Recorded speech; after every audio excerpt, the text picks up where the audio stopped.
Halo semuanya, selamat datang kembali di Story Film. Setelah kita melihat kengerian iblis di film Evil Dead, kali ini saya bakal ngerekomendasiin kalian suatu film yang gak kalah mengerikan. Mungkin malah lebih mengerikan dari film Evil Dead. Film ini berjudul The Exorcist, yang dirilis pada tahun 1973. Ya, biarpun film ini sudah lama, tapi gak selama doi bales chat WA. Film ini diangkat dari kisah nyata yang menimpa anak laki-laki bernama Rolando di Cottage City, Maryland pada 1940-an. Semua bermula ketika anak laki-laki itu meminta papan Ouija sebagai hadiah ulang tahunnya. Tapi percaya atau tidak, saking seremnya film ini, pada saat itu banyak audiens yang menangis bahkan hingga pingsan ketika nonton film ini di bioskop. Dan saya saranin sih kalian setidaknya satu kali dalam seumur hidup harus menyaksikan film horor klasik ini. Film ini akan menceritakan seorang bocil yang bernama Regan, di mana Regan ini sering mengalami kejadian aneh setelah pindah ke rumah baru di Washington DC bersama ibunya.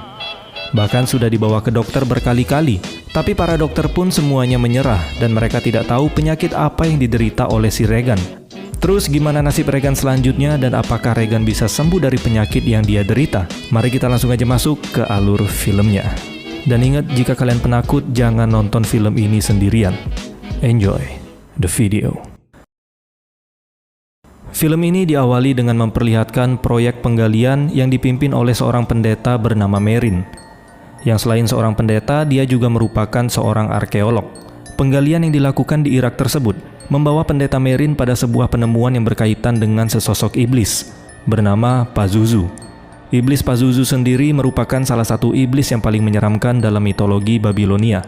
Dulu sebelum pensiun menjadi pendeta, pendeta Marin ternyata pernah mengalahkan iblis Pazuzu yang saat itu merasuki seorang perempuan.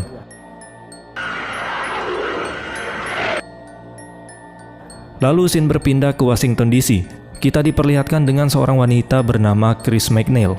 Dia merupakan seorang artis yang cukup terkenal. Dia baru saja pindah ke rumah baru di Georgetown untuk keperluan syuting yang sedang dia jalankan. Dia juga seorang single parent yang memiliki anak perempuan bernama Regan.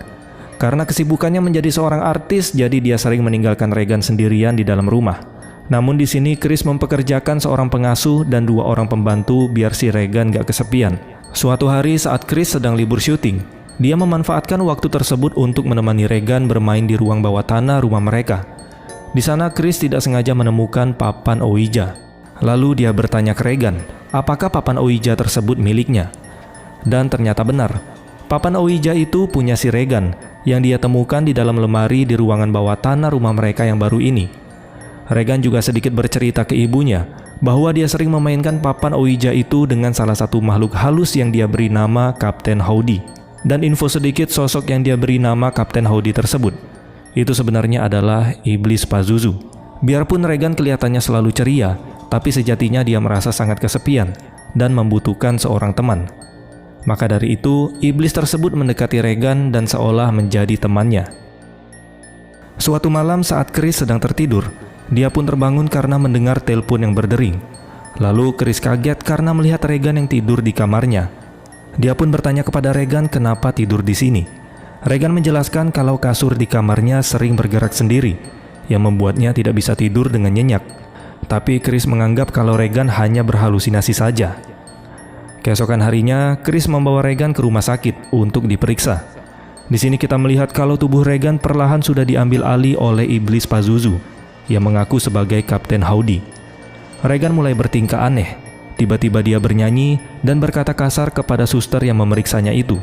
Lalu Chris diberitahu oleh dokter, kemungkinan Regan mengalami gangguan syaraf yang biasa dialami oleh anak seusianya. Dokter juga menjelaskan Regan kayaknya stres dengan keadaan yang selama ini sedang dia alami. Mungkin gara-gara selalu kesepian dan gak ada teman, karena selalu ditinggal ibunya. Tapi di sini Chris agak sedikit kurang percaya dengan perkataan si dokter.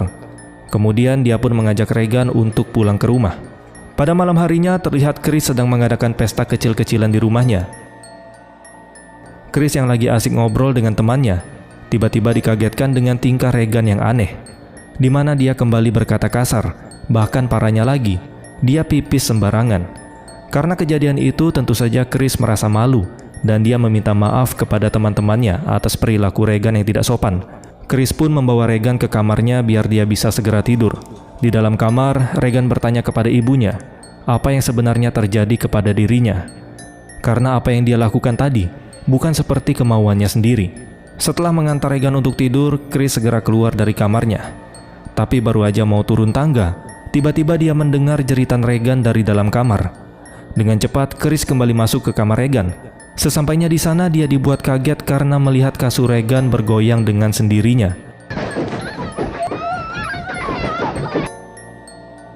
Ketika pagi harinya, Regan kembali dibawa ke rumah sakit untuk menjalani pemeriksaan berikutnya. Tapi pada pemeriksaan kali ini, terlihat Regan yang terus memberontak dan kembali mengeluarkan kata-kata kasar. Setelah pemeriksaan itu selesai, si dokter berkata kepada Chris bahwa Regan mengalami kerusakan syaraf di otaknya yang dapat menyebabkan halusinasi aneh. Dokter juga mengatakan kalau guncangan di ranjang semalam mungkin disebabkan oleh kejang otot dari tubuhnya Regan. Tapi Chris membantahnya. Dia mengatakan gak mungkin itu kejang di tubuh Regan karena dia juga berada di atasnya ketika ranjang itu bergoyang dengan kuat. Tapi yang namanya dokter tetap berpikir dengan logis. Dan dokter itu menyarankan agar Regan menjalani tahap pemeriksaan otak selanjutnya. Singkat cerita, pada saat menjalani prosedur pemeriksaan otak, terlihat Regan sangat kesakitan selama pemeriksaan itu berlangsung. Setelah selesai, dokter itu lalu melihat hasil scan otaknya Regan. Ternyata tidak ada kelainan apapun di otaknya. Kemudian Regan diperbolehkan pulang untuk istirahat di rumah. Ketika sudah di rumah, keadaan Regan bukannya membaik tapi malah semakin parah. Kemudian Chris dengan cepat menelpon Dr. Klein untuk datang ke rumahnya. Ketika dokter itu sampai di rumahnya, dia sangat kaget melihat tubuh Regan kejang-kejang dengan sangat aneh. Regan juga sempat meminta tolong dan berkata kalau dia akan membunuhku. Ketika dokter itu ingin memeriksanya, tiba-tiba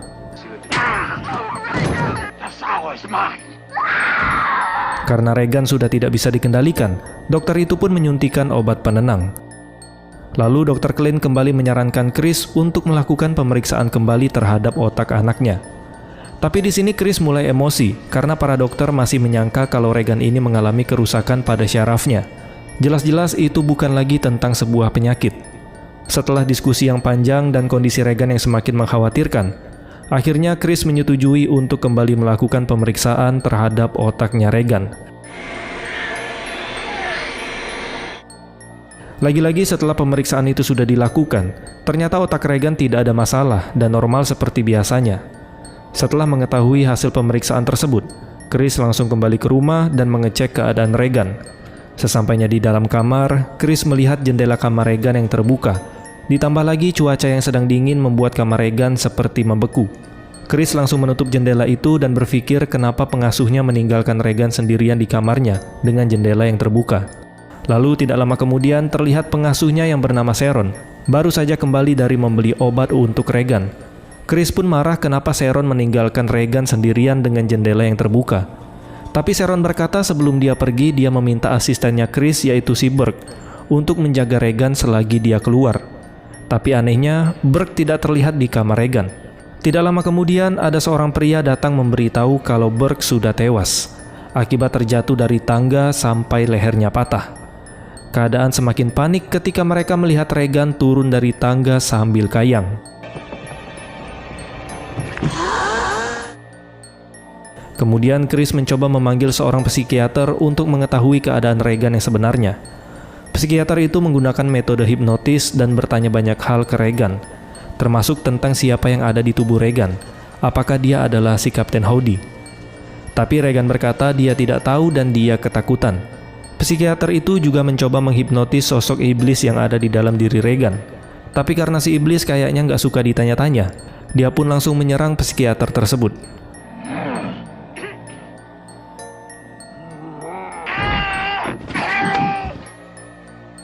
Lalu scene berganti memperlihatkan seorang detektif bernama William yang sedang menyelidiki kasus kematian Burke kemarin. Terlihat dia menemui seorang pastor sekaligus psikiater bernama Pastor Damien. Di sini William ingin meminta bantuan Pastor Damien untuk mengungkap kematian Burke yang dibilang aneh. Karena ketika jasad Burke ditemukan, kepalanya terpelintir 180 derajat. Hal itu cukup aneh karena mengingat Burke tewas akibat jatuh dari tangga. Masa kepalanya bisa sampai muter gitu? William menduga kalau ada yang membunuh Burke terlebih dahulu sebelum dia terjatuh dari tangga. Di sisi lain, keadaan Regan yang semakin memburuk dan selalu memberontak memaksa para dokter harus mengikat tubuhnya. Regan dikarantina dan terus diawasi oleh para dokter. Dr. Klein serta para dokter lain menyerah karena mereka tidak dapat menemukan penyebab dari penyakit yang diderita oleh Regan. Bayangin ya, udah sebanyak 88 dokter yang nanganin Regan, tapi mereka semua malah menyerah. Di sini Dr. Klein menyarankan agar Chris meminta tolong kepada pendeta untuk melakukan exorcism atau ritual pengusiran roh jahat, karena kemungkinan besar penyakit yang diderita Regan diakibatkan oleh gangguan iblis atau roh jahat. Dr. Klein juga berkata bisa saja Regan dirasuki iblis dikarenakan Chris dan anaknya ini merupakan seorang ateis atau orang yang tidak memiliki keyakinan kepada Tuhan, yang membuat iblis itu dengan mudah masuk dan mengganggu kehidupan mereka.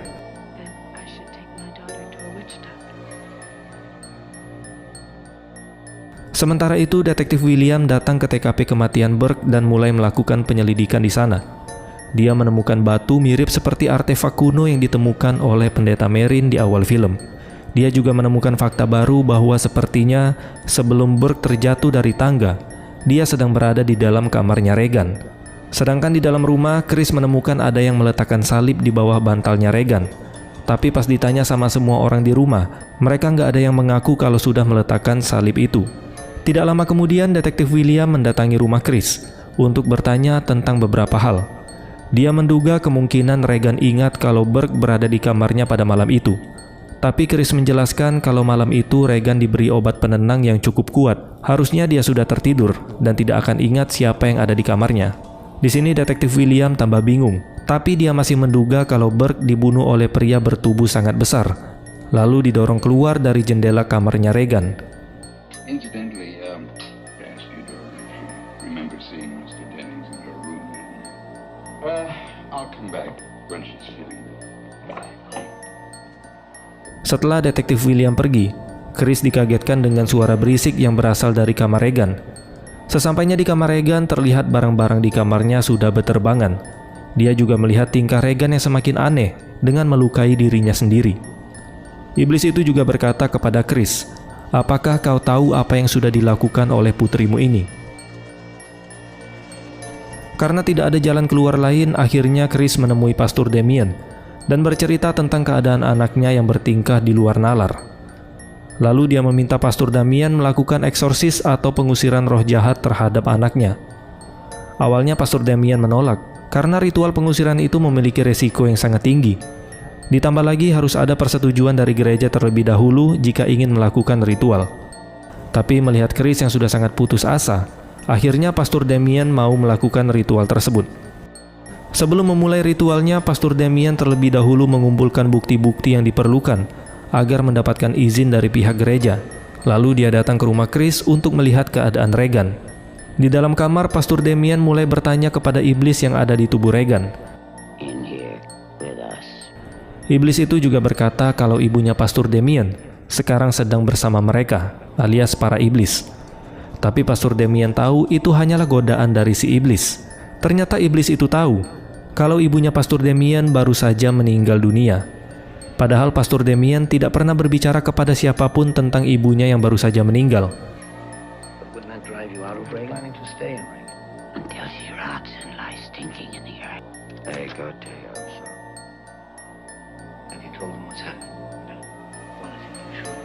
Sebelum Pastor Damien pulang dari sana, dia bertanya kepada Chris apakah Regan tahu kalau ibunya baru meninggal. Tentu saja Chris menjawab Regan tidak tahu dengan hal itu, apalagi mereka juga baru saling kenal. Lalu Pastor Damien pulang dari sana. Setelah mendapatkan bukti-bukti yang dibutuhkan, kemudian Pastor Damien meminta izin ke gereja untuk bisa melakukan ritual pengusiran roh jahat. Setelah mendengar penjelasan dari Pastor Damien, akhirnya pihak gereja mengizinkan Pastor Damien untuk melakukan eksorsisme. Di sini pihak gereja juga menunjuk Pastor Merrin untuk membantu Pastor Damien melakukan ritual pengusiran itu. Karena si Pastor Merrin ini pernah berhadapan dengan iblis Pazuzu, akhirnya dia pun setuju untuk bergabung pada ritual itu.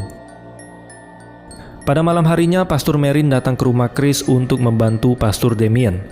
It's an honor to meet you, Father. I believe we should begin. The demon is a liar. He would like to confuse us. So don't listen. Remember that. Dan mereka berdua segera memulai ritualnya. Mereka membacakan doa-doa dan juga menyiramkan air suci kepada Regan. The Lord sustains my life, sir. Who places her trust in thee, my God? Lagi-lagi iblis itu menggoda iman Pastor Damien dengan berkata kalau ibunya sekarang berada di dalam neraka. Pastor Damien seketika terdiam ketakutan. Damien, the response, please, Damien. I'm underfoot serpents and scorpions to confront this cruel demon. Lord be with you. Also with you. Defender of the human race.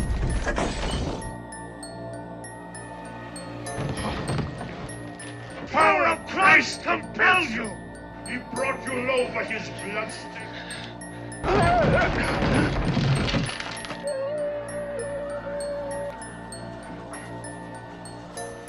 Ritual yang memakan waktu itu sampai membuat para pastor ini sangat kelelahan.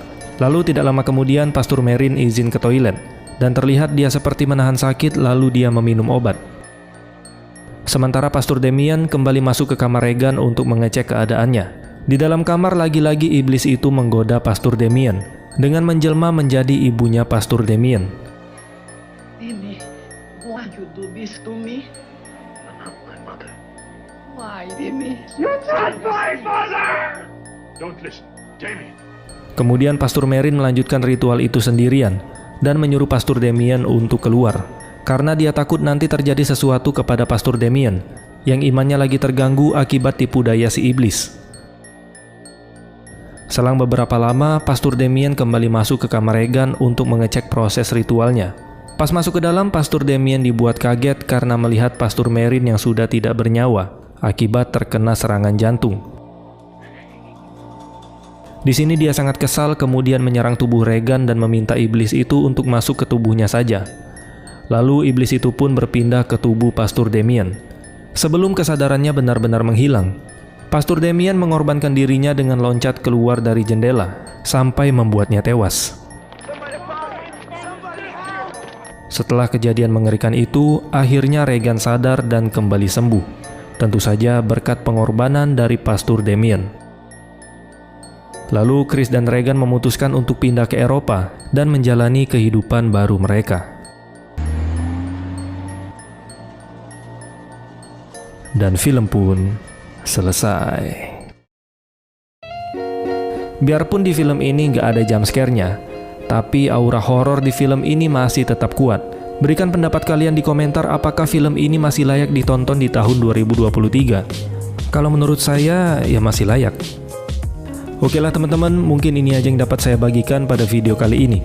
Terima kasih sudah menonton, dan sampai jumpa di next video.